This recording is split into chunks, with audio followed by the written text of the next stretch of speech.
স্কুলটার মতো রেজাল্ট, এই স্কুলটার মতো সুখ্যাতি এবং বাহিরের যে পরিবেশ গোছানো সব কিছু মিলিয়ে এই স্কুলটা অনন্য।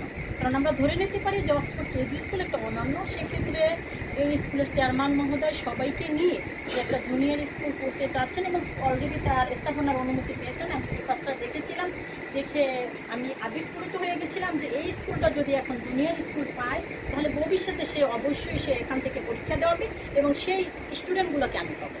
এটা আমার একটা ইয়ে ছিল যে অক্সফোর্ড জুনিয়র স্কুল থেকে যে জুনিয়র যে হাই স্কুলটা হতে যাচ্ছে সেখানে যে স্টুডেন্টগুলো হবে সেই স্টুডেন্টগুলো অবশ্যই আমার স্টুডেন্ট। আর যার জন্য আজকে আমার মা মেডিকেলে ভর্তি, বর্তমানে সকালে এসে সে মেডিকেলে ভর্তি হয়েছে, আমি কিন্তু সেখানে যাইনি। আমি এখানে আসছি আমার নীতি নৈতিকতা থেকে এবং আমার দায়িত্ব কর্তব্য থেকে, সেটাও আমার একটা কর্তব্য এবং দায়িত্ব। সেখান থেকে আমি এখানে এসেছি কারণ শফিকুল ভাই এখানে ইনভাইট করেছেন। অনেক আগে আমি হোয়াটসঅ্যাপে দেখেছিলাম ঢাকাতে বসে যে আমাকে এরকম একটা SMS আমার সাথে গেছে। আমি গতকালকে শুরুতে ফোন দিয়েছিলাম যে মিটিংটা কনফার্ম করে তাহলে আমি আসবো, বাকি আমার একটা মিটিং এই সাথে জুড়ে দেবো যদি আমার, যেহেতু আমাকে দেউলি আসতেই হবে এবং ইতিমধ্যে বলেছে আমাদের কিন্তু কোনো বেতন নাই, আমরা নন এমপ্লয়। সেক্ষেত্রে আমি হিসাব করেছি যে আমার আশাও হলো, এই কাজটাও হলো, আমার কলেজের কাজটাও হয়ে গেল, কারণ আমি একই খরচায় আসতে পারলাম, দুইটা কাজ সারতে পারলাম। আর আমি বিশেষ করে বলবো যে লেখাপড়া হচ্ছে কলেজের আভ্যন্তরীণ, কিন্তু সেটা হচ্ছে এখানে যে পরিবেশটা, যে পরিবেশের ভিতরে এই স্কুলটা হলে আমরা নীতি নৈতিকতা সম্পন্ন ছাত্রছাত্রী পাবো, এটা আমি আশা করছি একজন অভিভাবক হিসাবে।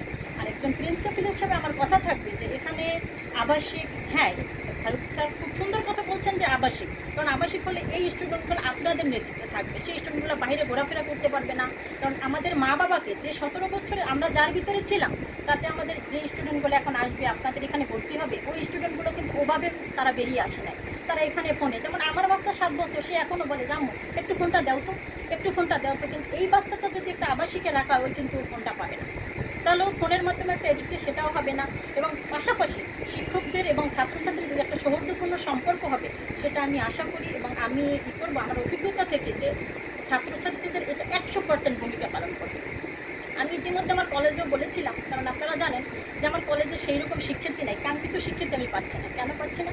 যে যদি আমরা বলে যাই যে তোমাদের ফ্রিতে ভর্তি করাবো, কোনো টাকা পয়সা লাগবে না, সে রেজিস্ট্রেশনেও টাকা লাগবে না, মার্কশিটেও টাকা লাগবে না, অনেক সচেতন অভিভাবক কিন্তু বলেন যে ম্যাডাম ওটা দিয়ে আমরা কী করবো, আমরা সেই মানসম্মত শিক্ষা, মানসম্মত যদি আপনি শিক্ষা দেন তখন দেখা গেছে আমার ছেলেটা একটা ভালো রেজাল্ট পাবে। আমি মনে করি যে অক্সফোর্ড জুনিয়র স্কুল এখানে একটা মানসম্মত শিক্ষা অবশ্যই দেবে, যেখানে আপনাদের মতো স্বনামধন্য এবং বারেকবার মতো স্বনামধন্য চেয়ারম্যান এখানে আছে। সেক্ষেত্রে আমি আশা করবো যে এই স্কুলটা